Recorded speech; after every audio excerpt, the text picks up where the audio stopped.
Ce n'est pas parce que les choses sont difficiles que nous n'osons pas.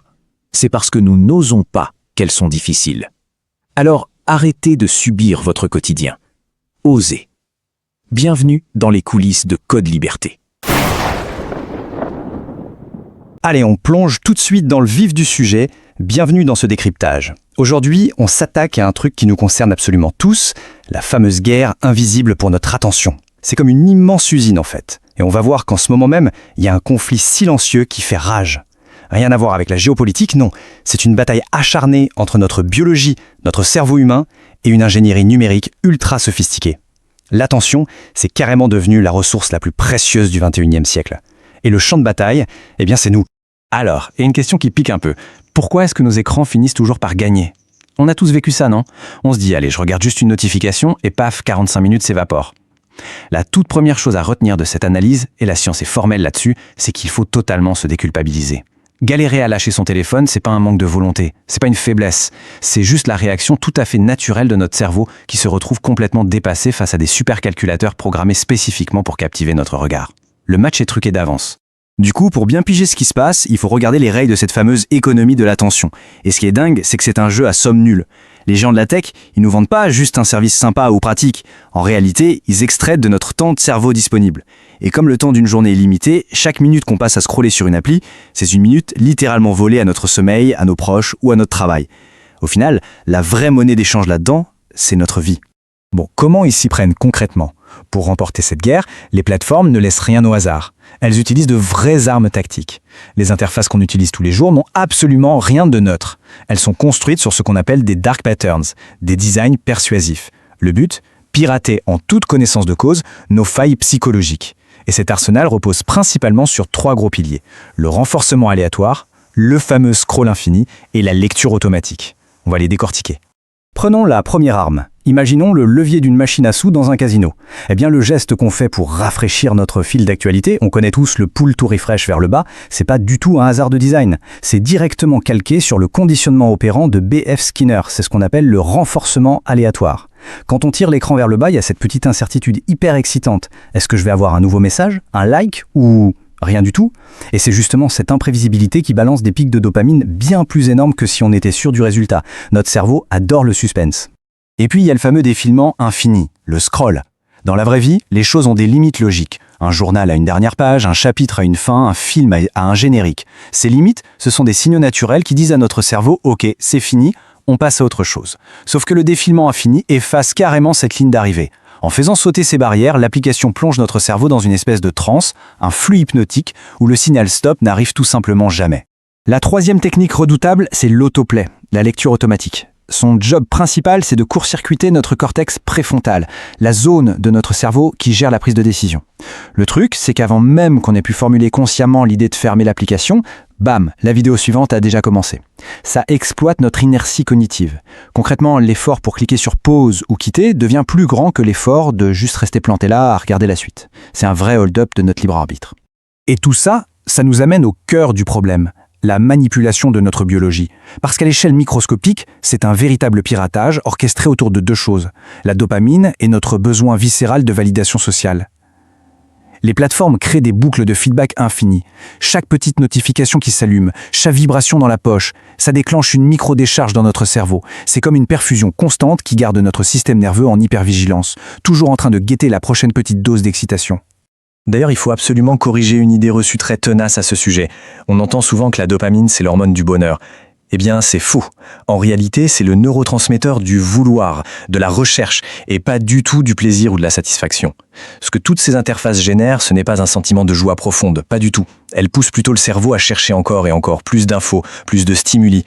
C'est une soif qui, par définition, ne peut jamais être étanchée. Mais l'attaque ne vise pas que la dopamine. L'être humain a une autre grande faille. On est des animaux profondément sociaux. Si on remonte un peu dans le temps, faire partie d'un groupe, c'était littéralement une question de vie ou de mort. Être exclu de la tribu, c'était la fin. Aujourd'hui, des petits compteurs virtuels, comme le nombre de likes ou de partages, viennent pirater ce besoin biologique vital d'appartenance. Les algorithmes prennent notre instinct de survie et le transforment en une dépendance redoutable à des statistiques virtuelles. Et là, attention, il faut casser un mythe tout de suite. Ça ne touche pas que les ados. C'est un problème totalement universel. Les adultes sont tout aussi vulnérables. Chez un adolescent en plein développement, c'est vrai, une baisse d'interaction en ligne est perçue par le système nerveux comme une menace de mort sociale, un rejet brutal de la tribu. Mais pour nous les adultes, le piège est tout aussi toxique. Ça prend juste la forme d'une comparaison sociale permanente et épuisante qui vient grignoter notre estime de nous-mêmes à chaque fois qu'on ouvre l'application. On est tous dans le même bateau. On va ralentir un peu ici parce qu'il faut vraiment parler du coût sociétal de tout ça. Les dégâts, c'est pas seulement du temps perdu ou de la fatigue mentale. Le vrai drame se joue sur nos liens humains. La technologie, parce qu'elle est conçue pour être super exigeante, vient s'incruster physiquement au beau milieu de nos vies. Elle s'installe comme un mur de verre invisible entre nous et elle détruit doucement la présence authentique et l'empathie qui sont censées cimenter nos relations. On a sûrement tous déjà remarqué ce symptôme ultra visible, le phubbing. C'est la contraction de phone et snubbing, et ça décrit le fait d'ignorer royalement la personne assise en face de soi pour regarder son écran. C'est devenu tellement banal qu'on n'y fait presque plus attention. Et pourtant, les effets sont dévastateurs. Sans dire un mot, on envoie un message très clair à son partenaire ou à son enfant. La machine, ou cet inconnu sur Internet, est plus importante que toi là, tout de suite. C'est un vrai poison pour la qualité de nos liens amoureux et familiaux. D'ailleurs, la science a mis un mot précis là-dessus, la technoférence. Ce n'est pas juste un petit manque de savoir-vivre isolé, c'est un vrai problème systémique diagnostiqué. La technoférence, c'est cette intrusion constante, subtile, presque sournoise de la technologie dans nos interactions de tous les jours. Un coup d'œil furtif pendant le dîner, le téléphone posé bien en évidence sur la table, toutes ces petites choses viennent fracturer l'intimité et le flux naturel de la vie quotidienne. Pour se donner une idée de l'ampleur des dégâts, un seul chiffre suffit. En moyenne, aujourd'hui, l'attention moderne est interrompue toutes les 6 minutes. 6 minutes! C'est complètement dingue! Avec des coupures aussi fréquentes, notre capacité à faire ce qu'on appelle du deep work, du travail en profondeur, est systématiquement anéantie. Essayer de réfléchir sérieusement ou de faire un peu d'introspection, ça relève de l'exploit intellectuel quand on est mitraillé d'interruptions comme ça. Alors, on fait quoi face à ce constat? La clé, c'est de comprendre la différence entre deux mondes, la dopamine rapide et la dopamine lente. D'un côté, on a la dopamine rapide, celle des écrans, des likes, des notifications. Elle est frénétique, artificielle et ultra éphémère. De l'autre côté, on a la dopamine lente. C'est celle qu'on sécrète après une bonne séance de sport, en lisant un roman captivant ou lors d'une vraie connexion humaine. Elle est naturelle, profonde et c'est elle qui est véritablement gratifiante. La bonne nouvelle, c'est que la résistance n'a pas besoin d'être une torture. C'est là qu'intervient la reconnexion douce. L'idée, c'est pas tout jeter par la fenêtre ou de s'imposer une abstinence douloureuse. C'est juste pas réaliste aujourd'hui. Non, c'est une méthode super valorisante pour reprendre les commandes de notre attention. On comprend comment l'adversaire fonctionne et on adapte son propre environnement pour arrêter de subir cette ingénierie numérique par défaut. Concrètement, cette reconnexion douce repose sur 3 étapes super pragmatiques. 1. Reconnaître que le combat est truqué. Un cerveau tout seul contre des milliers d'ingénieurs perdra toujours à l'usure. 2. Créer des sanctuaires numériques. Ce sont des zones physiques strictes, comme la chambre à coucher ou la table du repas, où le téléphone a tout simplement interdiction d'entrée. Et 3. Cultiver à fond cette fameuse dopamine lente, en réintégrant délibérément des activités qui exigent de la vraie présence et de la patience. Et le but final de tout ça, c'est pas juste de devenir plus productif. La grande récompense, c'est de réapprendre le plaisir authentique de la connexion humaine. En choisissant consciemment de limiter cette technoférence, on fit revenir la chaleur, l'empathie et la joie brute que seuls les vrais regards et les vrais échanges dans le monde physique peuvent nous offrir. C'est tout bêtement un retour à l'essence même de ce qui nous rend humains. Ce qui nous amène à une petite réflexion pour terminer.